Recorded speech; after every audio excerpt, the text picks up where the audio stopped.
Minerals such as lithium, copper, cobalt, and rare earth elements are critical for sectors like nuclear energy, renewable energy, space, defense, telecommunications, and high-tech electronics.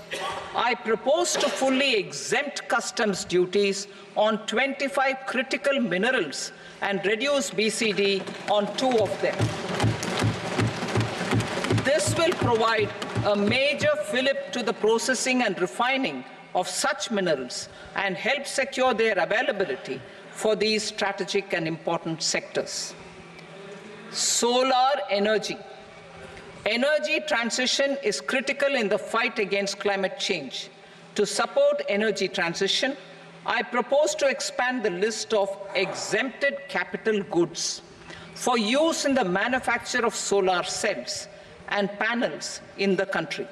Further, in view of sufficient domestic manufacturing capacity of solar gas, glass, and tinned copper interconnect, I propose not to extend the exemption of custom duties provided to them.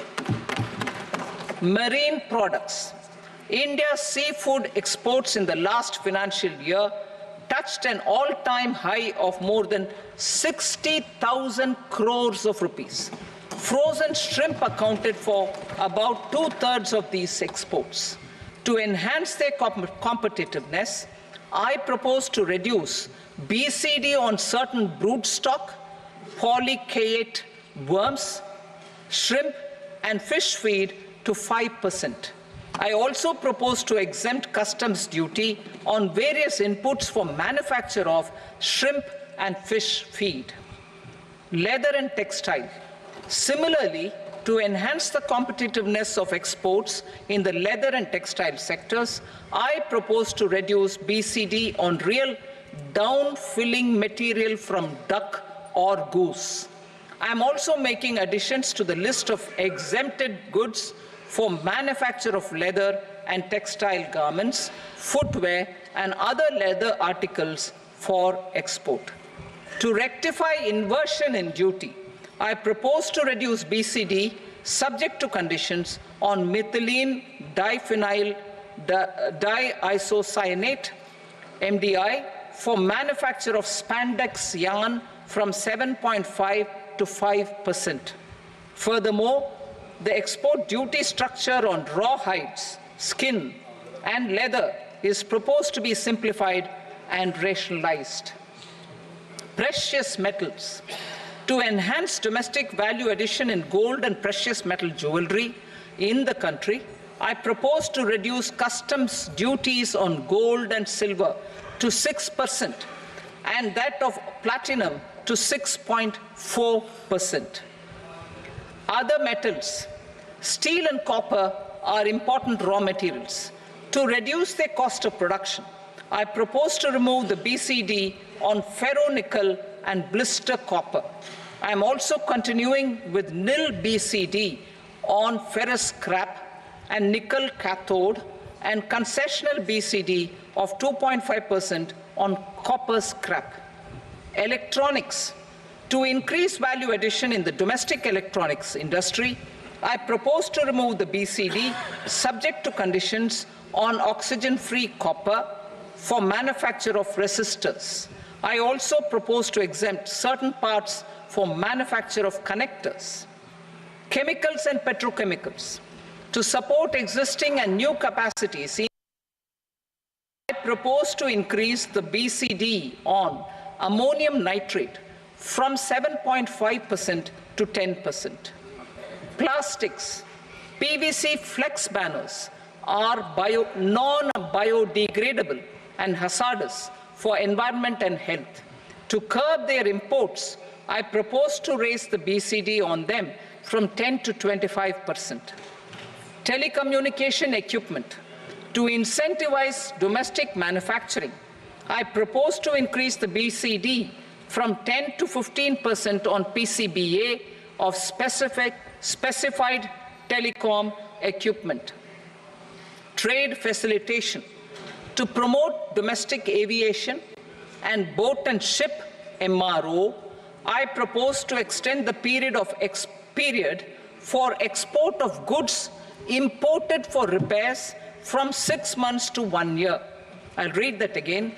To promote domestic aviation and boat and ship maintenance, repair and operations, I propose to extend the period for export of goods imported for repairs from 6 months to 1 year. In the same vein, I propose to extend the time limit for re-import of goods for repairs under warranty from 3 to 5 years. I now move to direct taxes. We will continue our efforts to simplify taxes, improve taxpayer services, provide tax certainty, and reduce litigation while enhancing revenues for funding the development and welfare schemes of the government. It has been our endeavor to simplify taxation.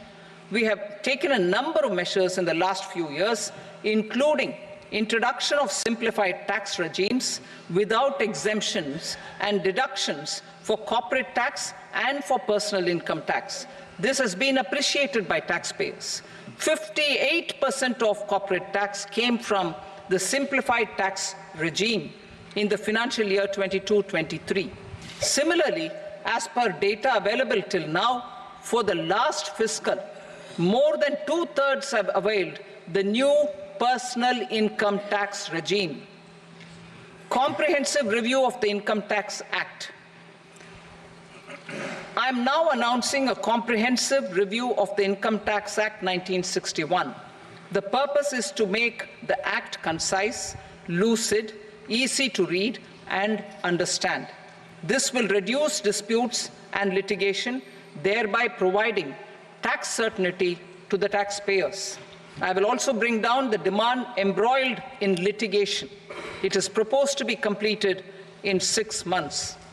A beginning is being made in the finance bill by simplifying the tax regime for charities, tedious rate structures, provisions of reassessment and such provisions, and capital gains taxation. Simplification for charities and tedious. Two tax exemption regimes. The two tax exemption regimes for charities are proposed to be merged into one. The 5% tedious rate on many payments is being merged into the 2% tedious rate, and the 20% tedious rate on repurchase of units by mutual funds or UTI is being withdrawn. Tedious rate on e-commerce operators is proposed to be reduced from 1 to 0.1%. Moreover, credit of TCS is proposed to be given in the TDS to be deducted on salary. Further, I propose to decriminalize delay up to the due date of filing statement for the same. I also plan to provide a standard operating procedure for tedious defaults and simplify and rationalize the compounding guidelines for such defaults. Simplification of reassessment. I propose to thoroughly simplify the provisions for reopening and reassessment. An assessment hereinafter can be reopened beyond 3 years from the end of the assessment year only if the escaped income is 50 lakh rupees or more, up to a maximum period of 5 years from the end of the assessment year. Even in such cases, a time limit of 6 years before the year of the search, as against the existing time limit of 10 years, is being proposed. This will reduce tax uncertainty and disputes. Simplification and rationalization of capital gains. Capital gains taxation is also proposed to be hugely simplified. Short-term gains on certain financial assets shall henceforth attract a tax rate of 20%, while that on all other financial assets and all non-financial assets shall continue to attract the applicable tax rate. Long-term gains on all financial and non-financial assets, on the other hand, will attract a tax rate of 12.5%. For the benefit of the lower and the middle income classes, I propose to increase the limit of exemption of capital financial assets